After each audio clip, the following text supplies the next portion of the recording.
What's up, y'all? Thank y'all for watching again. Before I start, I want to take a quick time out and say thank you to everybody who's been subscribing, liking, and sharing my messages. I really appreciate you. It's really getting to the community, and I'm loving every second of it. Thank you so much, and always thank you for watching. But let's get into the topic. The topic today is, are you a leader? You that is watching, are you a leader? All right, so let's begin. So in my household, my dad was my leader. He was my hero. He was the person that I looked up to. My whole lifetime, I never saw my dad, not that it's wrong, that with a beer or with a cigarette or giving us some mixed signals. My dad always been the type who worked. He left the house at 4 in the morning to take the train to make it to Manhattan to go mop floors. He was a maintenance guy. He will come back at 5. The little bit of time he had between when he got home to church, to go to church, he played with us, he kissed us, he hugged us, and he showed us love. He taught us to be humble. But one thing that stands out of my father, and it's something that I have, and my brother has, and my sisters have, is that we always smiling and we always happy. If you could ask anybody on 142nd and Brook that we spent most of our years there, who is they call me Rolo. They're like, who's Rolo's father? They'll tell you he was a funny man. He smiled, he laughed. He was, he always smiled and with the Bible in his hand, and everybody loved him in the community.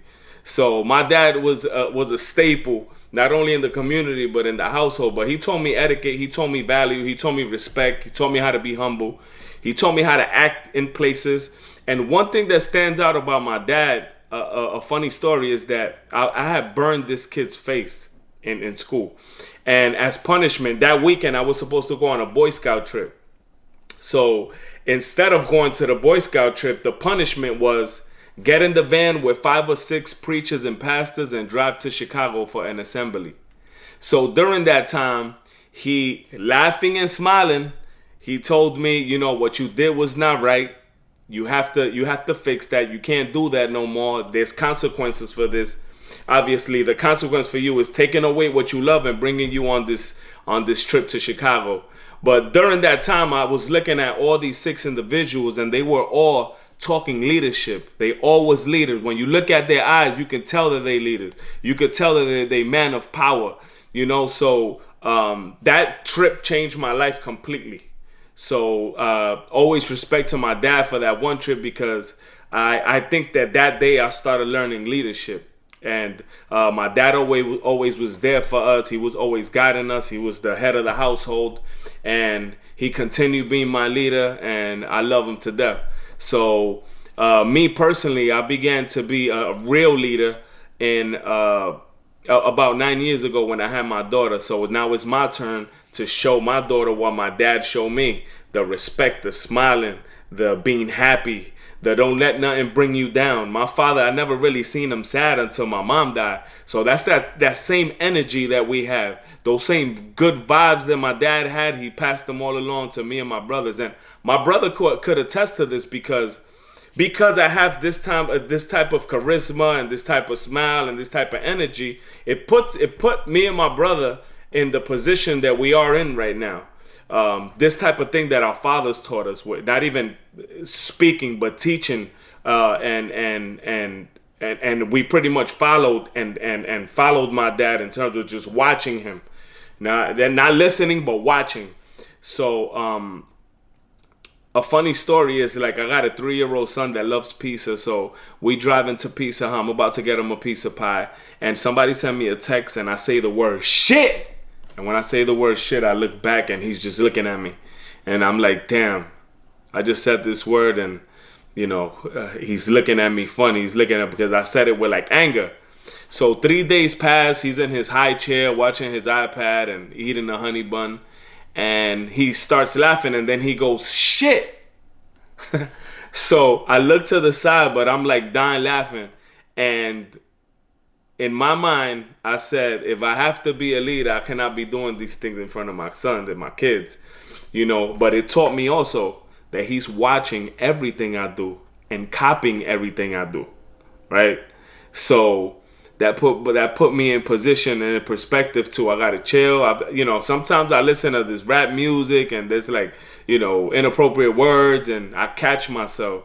But in order to be a leader and to lead, we gotta mold these kids the right way. Leadership starts at home. This world is so crazy right now. Why? Because the leaders that we're supposed to be creating at home are going to the streets for the leadership. And guess what? That leadership in the streets is going to lead them jail, 6 feet under into the hellfire. So that's my message. Leadership begins at home. A funny story. I come out with the video of depression. I get a text from one of my neighbors that live below on the floor below us. And we were talking about, she's proud of me. She said she's very happy that I got the channel. She's sharing it. But I have a special relationship with this girl. She's like a sister to me.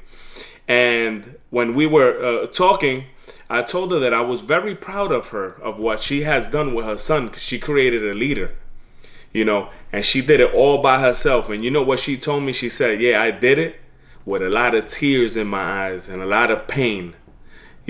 So she had to, in the moment, learn how to be a leader. And I really never saw her with a boyfriend next to her or anybody helping her. So she did this on her own. That's why I tell my single mothers, don't give up and don't quit. You know why? Because the reward is going to be great at the end. So then we continue with the dialogue, and she found Christ and she's doing things in the church, and I'm so happy for you. I don't want to put your name on blast because I didn't ask you if I could do that, but you know who you are. But at the end, the conversation, she's like, look, my son is 20-something, early 20s, and next week or the week after he starts teaching. That brought me so much joy. I was happy, and I was almost tearing because I saw this single mother on her journey with whatever help she got, guide this leader who's going to be a leader for other kids in the community, for leaders. He's going to be a leader for his family, so his little cousins growing up. So it's a domino effect. So when you teach good comes out of it, regardless. So that's a quick story I wanted to say about my friend, and I'm so proud of her, and she gives my single mothers, like her story gives single mothers hope. So she was a leader and created another leader despite of everything she was going through, and I'm so proud of you. Now, in parting and ending, I would like to say these words. Great leaders don't tell you what to do. They show you how it's done. And that's what my dad did for me. And that's what I want to do for you. And that's what I want to do to help our community. I want to lead. I want to be a leader. That's why we started this channel. And I hope to God that we could our words could hit the deaf ears and wake people up. That's what we're here for. Again, great leaders don't tell you what to do. They show you how it's done. So with that being said, thank you so much for watching again. And let me say it in Spanish.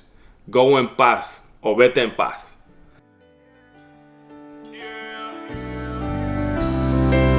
I kept trying, kept failing, game plan, kept changing, dreams fading, started hesitating, couldn't deal with the agitation, it only led to the aggravation of not having